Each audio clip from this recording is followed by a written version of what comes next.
are interested in studying in Canada. And every Saturday morning, we featured one of our recommended schools, one of our partner schools. And this morning, we have Brett McLean from Cape Breton University, from Nova Scotia. He will be presenting programs and services offered by this university and why you should study at Nova Scotia. So without much further ado, let's welcome Brett. You're the first to present. You may now share your screen. Great, thanks a lot for that, Apple, and thanks for all of you tuning in on this Saturday morning. If you are just getting up, I do apologize. I'm the first face you have to listen to or talk to today, so I'll keep it interesting. So, is that shared there, Apple? Yeah. Perfect. Okay. So just let me maximize this and we can get started. Perfect. Okay. So like I said, thank you very much for taking some time in your Saturday morning to join us for this presentation. My name is Brett McLean, and I am the Senior International Recruiter for Cape Breton University in Canada. What I'm going to do today, I'm going to show you a short PowerPoint presentation on Cape Breton University, as well as Nova Scotia, and your options for Canada. I am, of course, going to tell you about some of the programs that we do offer, how you can make an application with our partners Gateway to Canada, and take any questions that you may have for myself or for the team in Manila there. So let's get started. So the first thing I often bring to students is why Canada? You have a lot of options of where you can study, whether it's the US, the UK, Australia. Why should you be looking at Canada? And Canada right now is probably one of the most, if not the most popular destination for international students for about 3 reasons. Number one, it's the quality of education. 98% of the universities in Canada are publicly funded universities regulated by the government, which is important because you want to have your degree recognized, not just in Canada when you graduate, but of course globally. The second reason is Canada is ranked as one of the best places in the world to live by the United Nations. I think it was actually ranked #1 again last year. It's a very multicultural country. It's very safe. And it's certainly somewhere I think that if you are looking to come for your education or to send your children for their education, it offers a great experience for that. And the last thing, of course, is the cost. The cost of education in Canada overall as an international student is not going to be cheap, but compared to the US, the United Kingdom, Australia, it's very, very affordable. And I guess the fourth thing is immigration options. Canada, more than any other country, has attached immigration to education so that if you are looking to come to Canada, but also stay and have an opportunity for permanent residence and citizenship afterward, there's a lot of opportunities for that. In terms of where you'll be studying, we're located in the province of Nova Scotia, and specifically Cape Breton Island, which is a part of Nova Scotia. We're on the far east coast, only about a 2-hour flight from New York City in the United States, or about a 2-hour flight from Toronto, our largest city. Nova Scotia is a smaller province. We're only about 1 million people, but most people do come here because it's very relaxed. We have some of the best golf courses in the country, beach resorts, ski resorts, as well as whale watching, and certainly some very unique nature. We do have 2 major airports. You can fly directly from Toronto. We have everything you would expect from a major city, a lot of bars, restaurants, cafes, shops, the mall. The cost of living is much lower than other parts of Canada, but it's not 5 million people or somewhere like Davao or Cebu or Manila. So if you're looking for somewhere that's safe, but also very relaxed, this is what we have for you. In terms of the weather and the climate, it is going to be very different than the Philippines, but it is actually the warmest province in Canada. Because we are surrounded by water on 3 sides, we stay relatively warm in the winter and fairly warm in the summer. But I think the important thing there to consider is that it's still a northern country. We do get cold, and winter does last about 3 months. but we are certainly built for the cold weather, and you'll be fine. Everyone gets used to it. In terms of the university, we are a smaller university. We're only about 6,000 students, but we do have over 2,500 students from 56 different countries. At the moment, we have just over 100 students from the Philippines studying with us, but we do have a lot of students studying from France, Germany, the United Kingdom, Latin America, Africa, and of course, other parts of Asia. So you do get the best of both worlds. You certainly will have a wide variety of students from the Philippines studying with you, but also a lot of Canadian and American students as well. Now, in terms of the study options, I would say almost all of our Philippine students are coming for postgraduate programs. These are programs that require that you already have a university degree. Because we do have over 100 programs, I'm going to focus on these programs mainly. But if you do have a question about undergraduate programs, or if you're a student just graduating from high school, we can definitely talk about that as well. Before we do get into that, I do want to let you know we are a public university, which means that you are able to work part-time while you study and full-time on scheduled breaks. But you're also eligible to apply for a 3-year postgraduate work permit after you graduate. We want you to stay in Canada when you graduate. Because you're studying in Nova Scotia and not Ontario, not Alberta or British Columbia, if you stay in Nova Scotia, you'll also have a number of options for permanent residence within 6 months to a year. This is significantly shorter than other parts of Canada, like Ontario. That can be upwards of 5 years, okay? In terms of calculating your tuition, we'll talk about that in more detail, but please know that calculation of tuition is based on how many subjects you take each semester.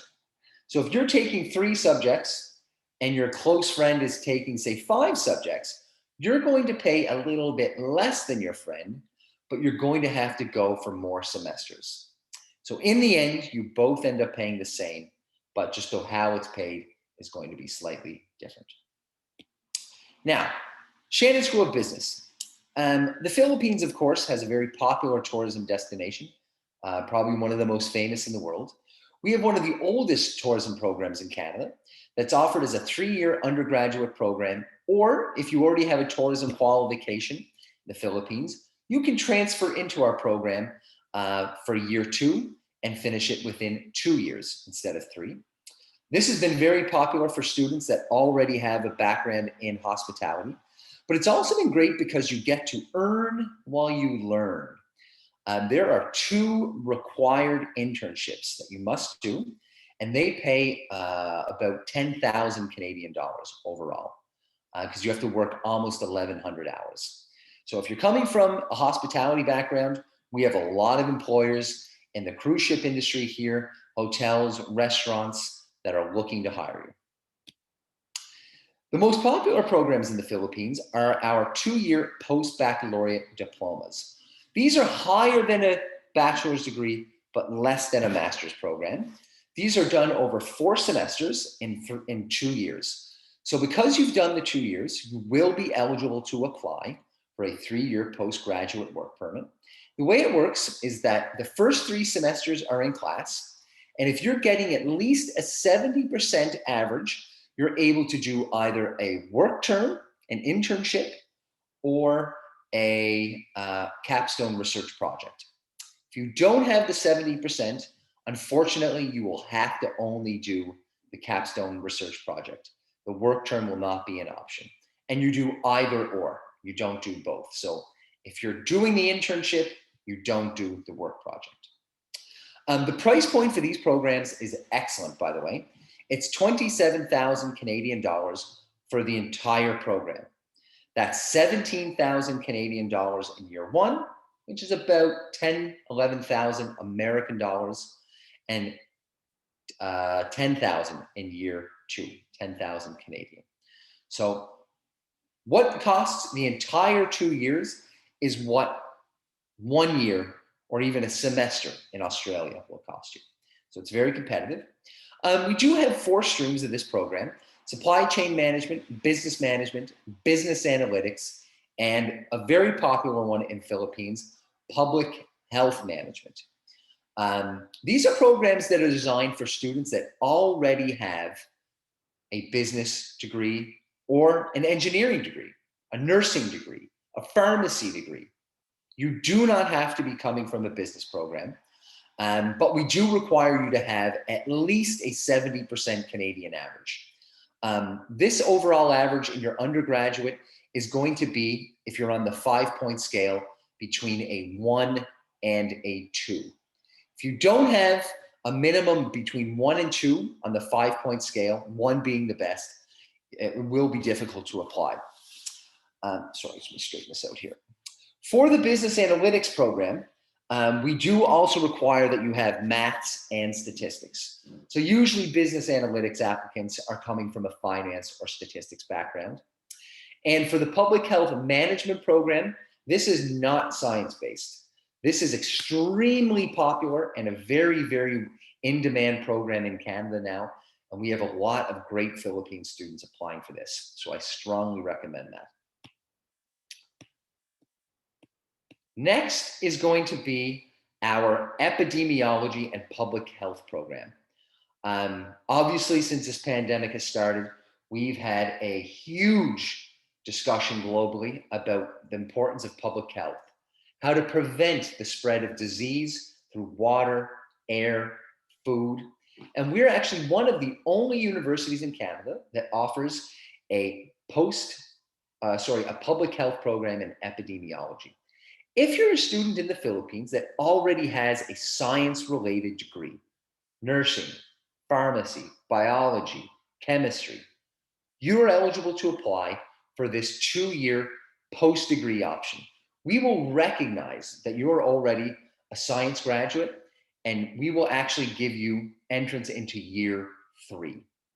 I do want to note this is a bachelor's degree, and a lot of students will ask, why would I want to do a second bachelor's degree?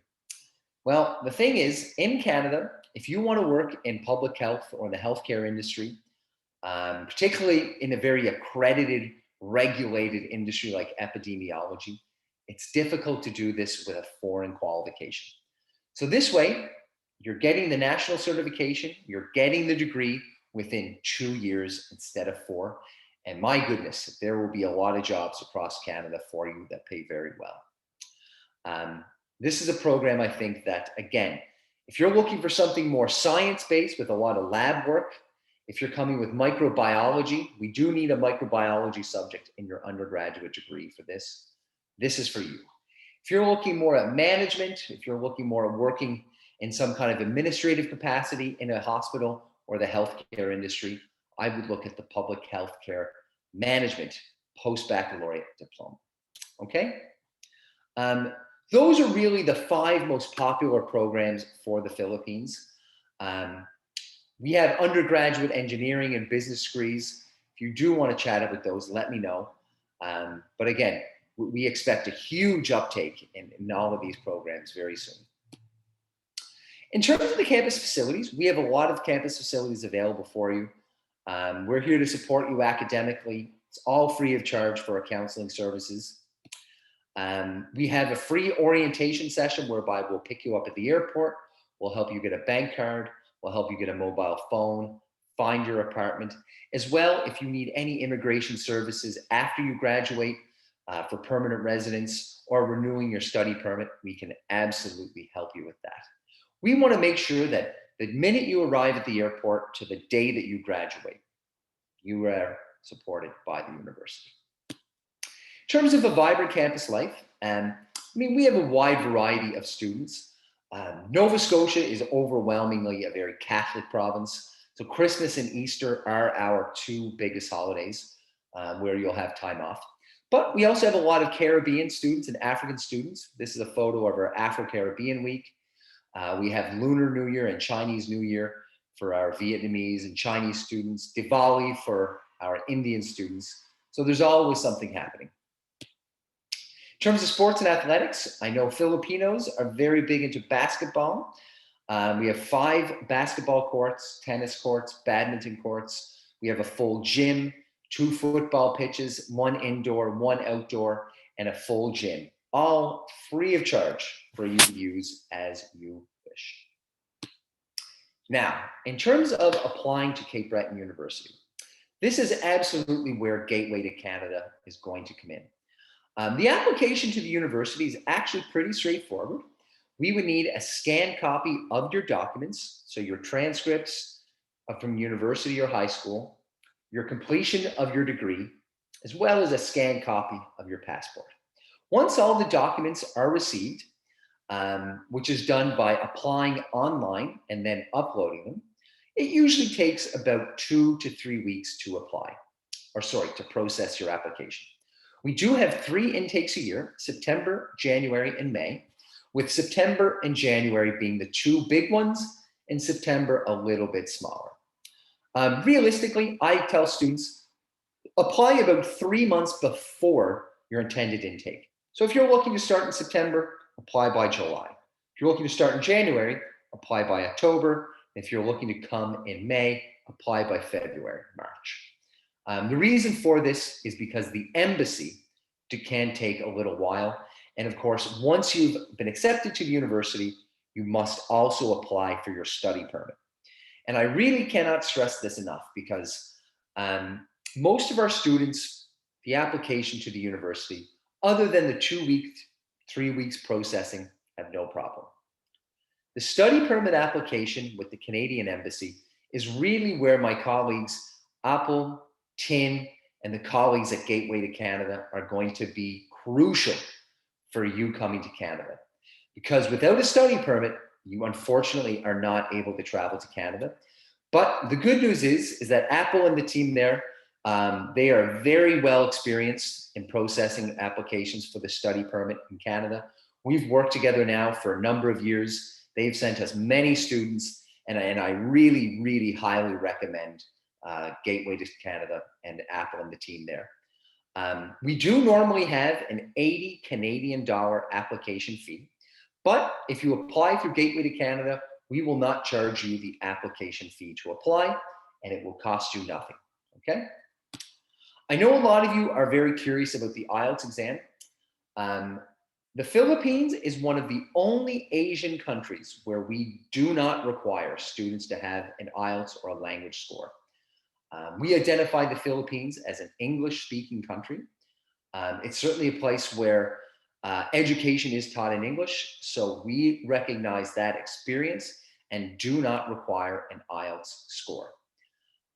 If you are planning to apply through the Study Direct Stream application for the visa though, you should, and actually you must have an IELTS score of 6.0, no band less than 6, okay? I always encourage students to have an IELTS score. It really helps with your visa application.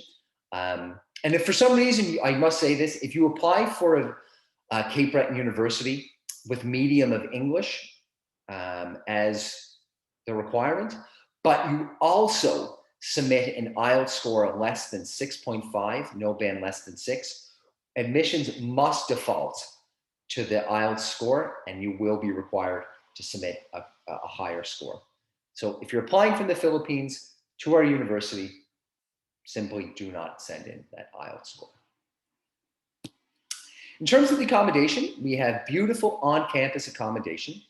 Generally, the cost of living in Canada for 1 year in Nova Scotia with accommodation and a meal plan is 12,000 Canadian dollars. Many of our Philippine students choose to live off campus because they can find a more affordable accommodation if they share. Or if you're coming with your wife and children, it makes more sense to live off campus.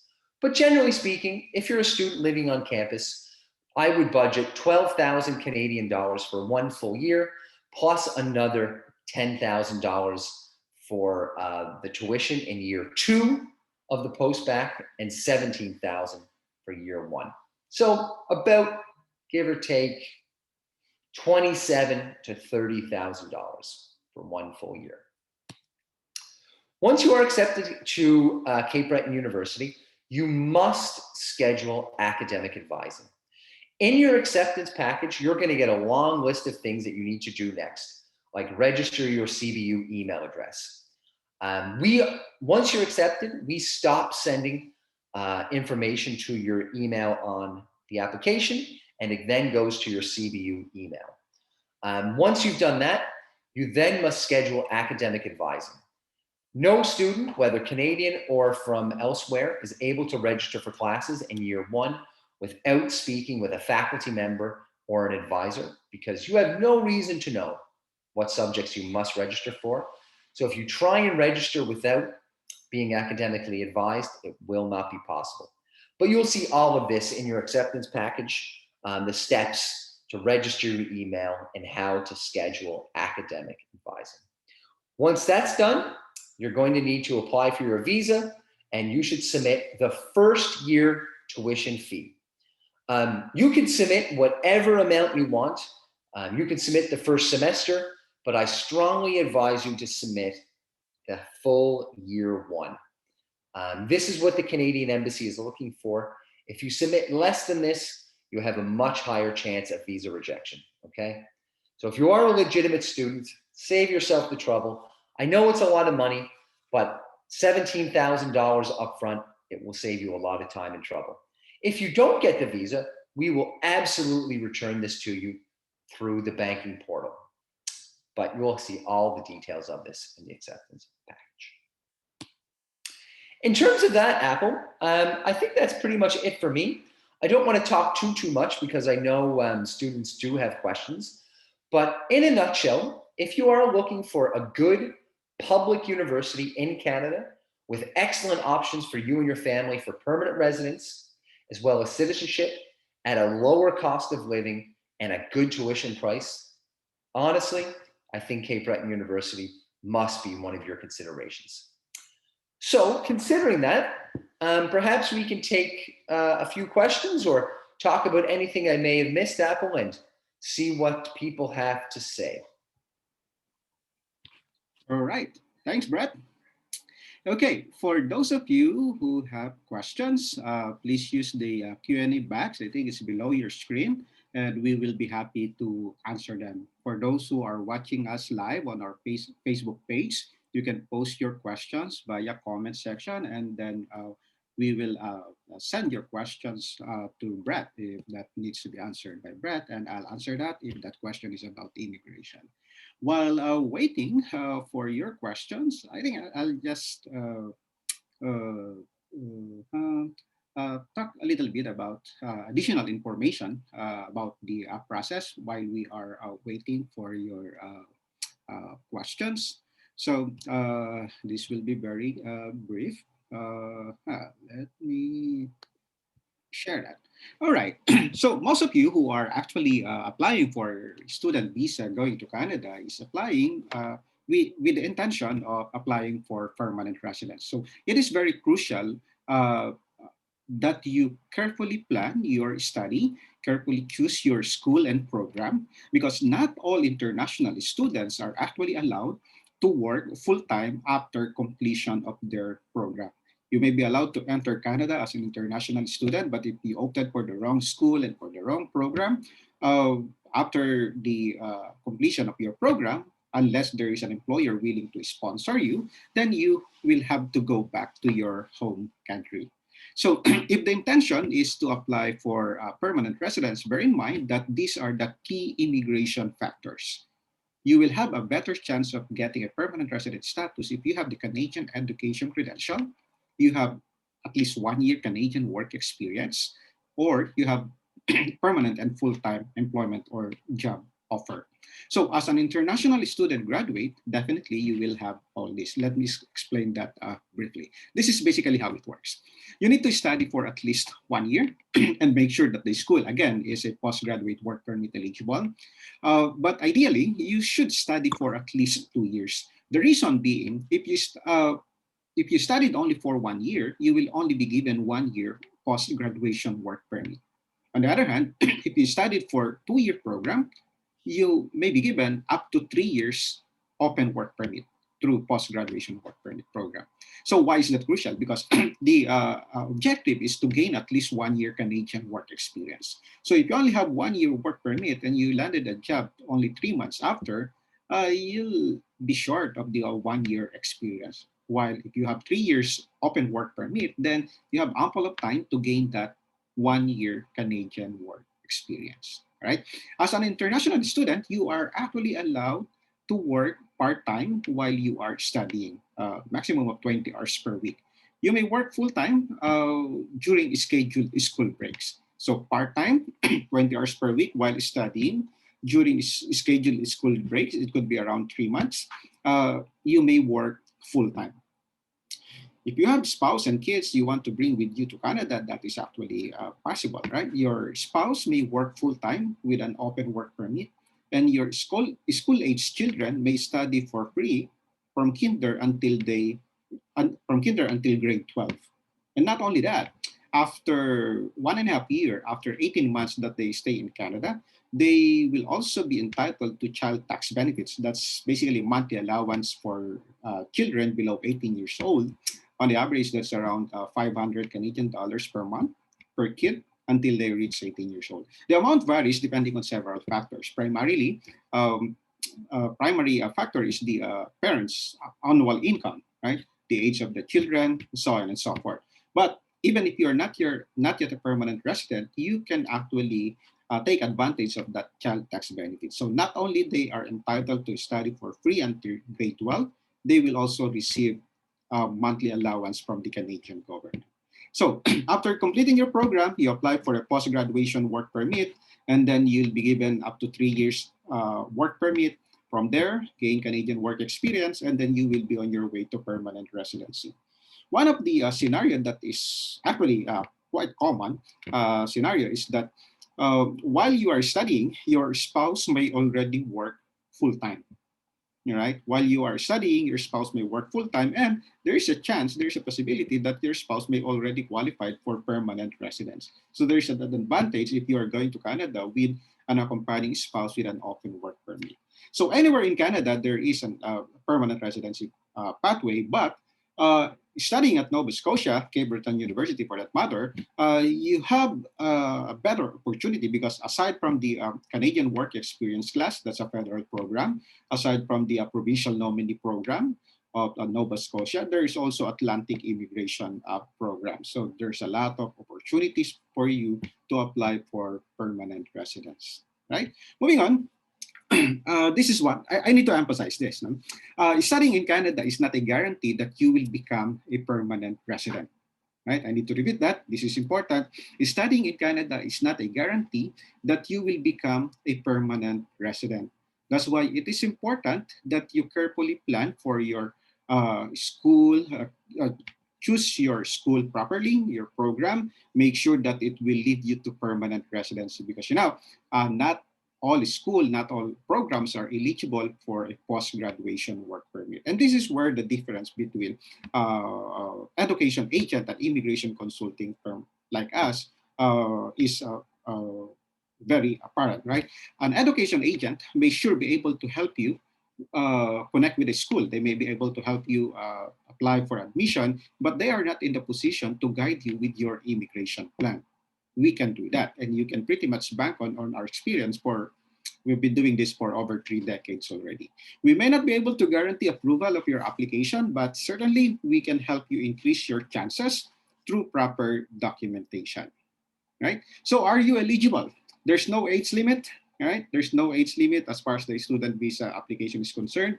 We have a client in a few years ago, 51-year-old, still get the visa. So no problem really with the age. But if you're 45 years older, yeah, you may still qualify for the student visa, but it may be a bit difficult for you to get the permanent resident status.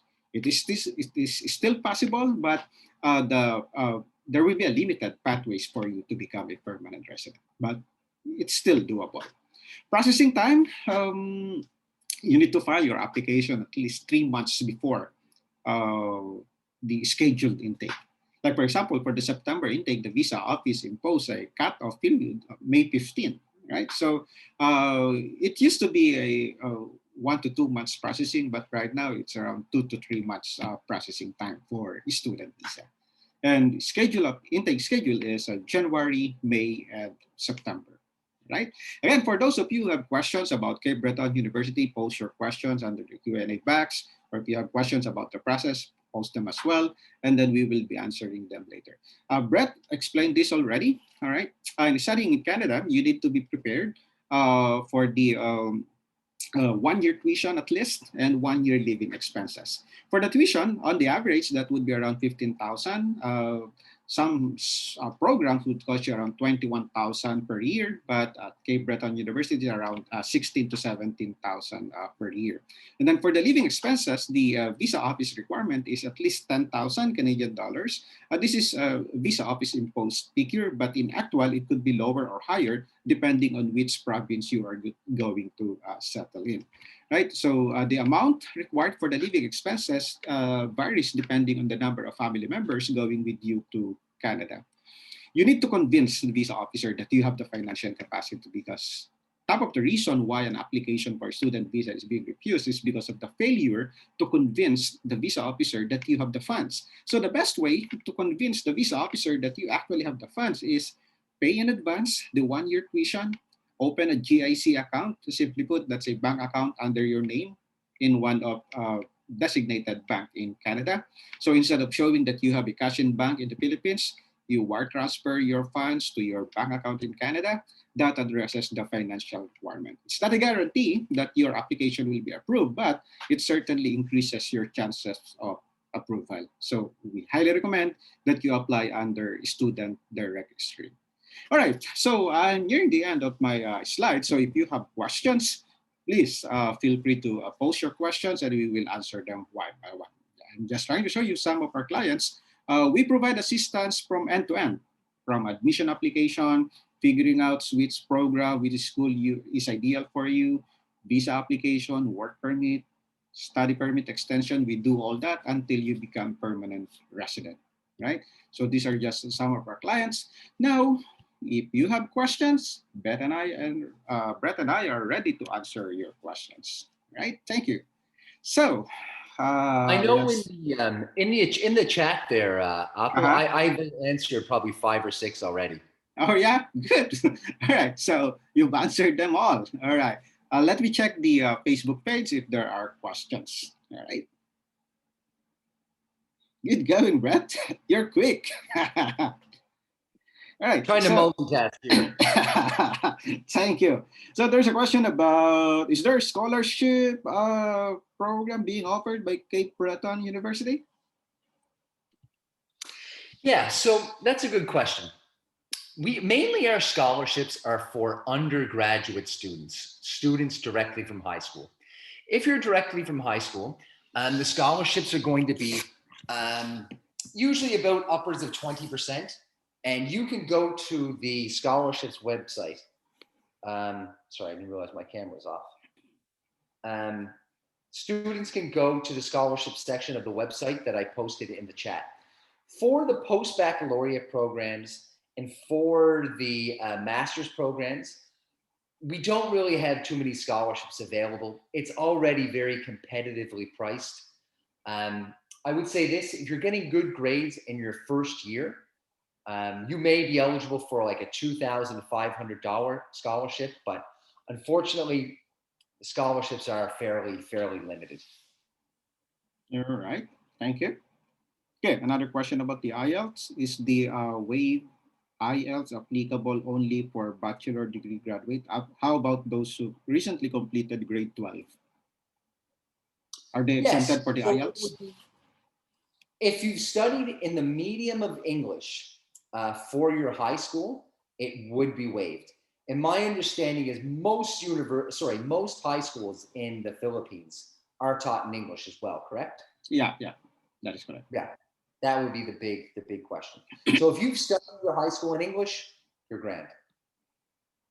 Okay, thank you. That's good, because some of the schools, even if they completed grade 12, they still need to take the IELTS. But if they completed bachelor's degree, IELTS is waived, right? So thanks for the clarification. Right. I think this question is from one of the students already in.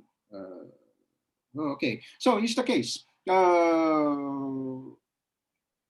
He went on leave, right? He went to Cape Breton University, right, and then go back to the Philippines, and then we'll try to join the September So since this client is already a student with a study permit, uh, are they allowed to enter Canada more than 30 days before the fall intake? Because I mean, there's Absolutely. restriction right now that the international students who are coming to Canada to join the September intake for the first time, they are allowed to enter Canada. The earliest is 30 days before. How about those who already got the study permit? How's Nova Scotia treating that? Yeah, so travel is now resumed. The borders are open. The federal borders are open. Um, my advice to anything travel related would be to check the CIC website. Unfortunately, this pandemic has made things on a Monday different on a Tuesday, Yeah. different on a Wednesday. So, I mean, I would hate for you to take any solid advice from me. At the moment, my understanding is that yes, students are able to travel. However, double check with CIC because things do change fairly rapidly. Yeah, yeah, true, true. Hey, I mean, it's totally unrelated, but I've just monitored the news, I think yesterday or I think it's this morning about the New Brunswick, Nova Scotia border problem. What was that about? Yeah, so Nova Scotia, Newfoundland, and Prince Edward Island, we have something called the travel bubble, Mm-hmm. and we were going to include New Brunswick as well if they all agreed that they wouldn't let visitors in from other parts of the country because Nova Scotia has almost no COVID cases. We had zero COVID cases yesterday. Wow. We have 60 in total. Life is back to normal. However, other parts of the country, like Ontario, Alberta, the cases are much higher. So, unfortunately, New Brunswick is letting people in from all other parts of the country. So, we've had to close the border with New Brunswick, and some people were not happy with that. Oh, yeah, yeah, that You one. follow Okay. Canadian news quite closely, I see. Good to see. Well, trying to adapt. Right. So there's a question. Do you offer co-ops? Yes, we do offer co-ops. It's mainly for our undergraduate programs in business and engineering, but there are smaller co-ops, for example, in the Bachelor of Arts. And of course, we do have the mandatory co-op in the hospitality and tourism industry. But yes, we absolutely offer paid co-ops. All right. Thanks. And this is program specific. Completed education program, undergraduate, 5 years experience teaching high school. What do you think is the best program for me? So we do have an education program, but it's not open to international students. My advice would be to probably look at a postgraduate program because it will be difficult to get the visa if you do a second bachelor's degree. Usually, the embassy does want to see that if you have a bachelor's degree, you're either doing something at the post baccalaureate level or the master's level. So my advice would be to have a look at some of the post-baccalaureate business programs and see if any of those four are of interest. Okay, let me add something to that. The 51-year-old student that I mentioned earlier, actually, it's an actual case. She was a high school teacher for several years, and then her husband is a welder. They have a fabrication shop. She went to Canada as an international student together with the husband. The program she took was diploma in business. Right. So the way she explained it is that I'm tired of teaching, blah blah blah. I want to help my husband's business, so I need to some fundamentals about business. Bottom line, it's how you justify taking this program. You need to be able to answer the question: how will this program help you career wise once you go back to your home country? That should be the orientation.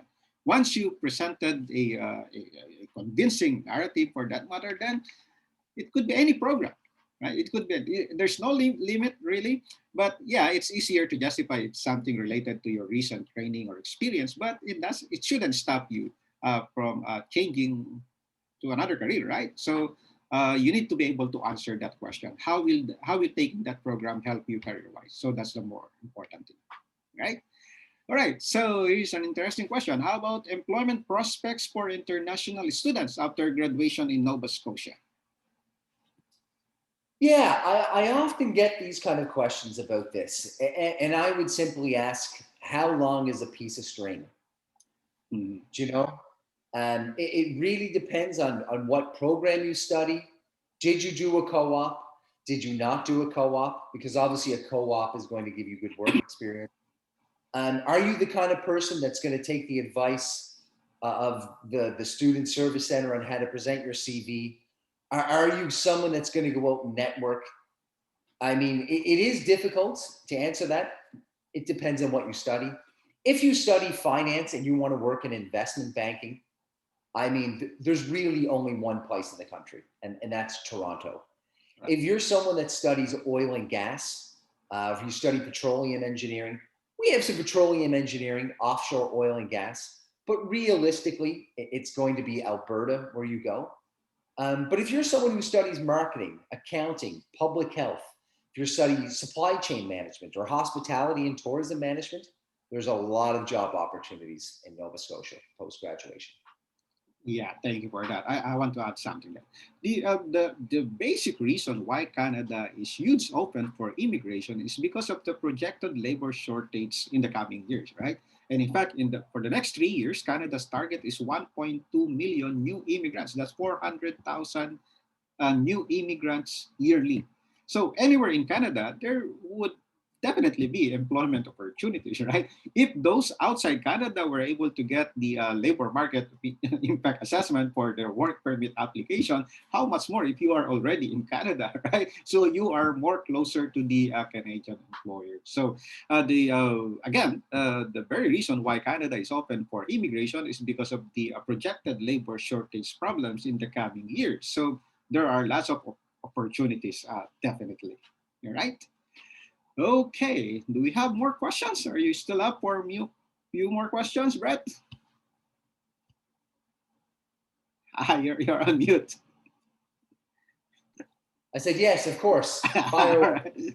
We're just waiting. I'll just give it a couple of minutes more. If there are no more questions, then we will have to wrap it up so that you can sleep already. Your wife is already waiting. Oh, no bother. I'm actually watching is baseball popular in the Philippines? Not that much. Yeah, not that much. It's Yeah, that's my basketball. favorite It's sport. basketball. Yeah, I know. I knew basketball was very popular, and even like soccer. But no, I'm up for the next little while. My baseball team is going into extra innings, so I'm. Wow. In the province, though, like in the province where I came from, Batangas, we do softball, not baseball. Oh, okay. Oh, Yeah, cool. yeah, we do that. Yeah. Right on. All right, I think we pretty much answered all of the questions. Okay, let me just check the Facebook page or private message. Okay, employment opportunities, that was already answered. All right, so I guess that is, maybe you have some final remarks to close the session. Yeah, I mean, well, first of all, just a thank you to yourself, Apple, Tin, and the team there. It's always great catching up with you. We've been working together now for Yeah, what, quite long. 3, 4, 5 years, Yeah, yeah. and it's been great. You guys are wonderful to work with. You've always been so supportive. Thank you. And please send my best to Tin. She's so easy to communicate with, and certainly to those that are on the Facebook group. Thank you very much for taking some time to listen. I know many of you are extremely eager to begin your education experience abroad. This pandemic has been exhausting, to say the least. Yeah. And if I never have to do a virtual Zoom meeting again, it'll be too soon. I cannot wait to come to the Philippines. It's always great getting to the Gateway to Canada office. And I genuinely, from the bottom of my heart, look forward to seeing you all.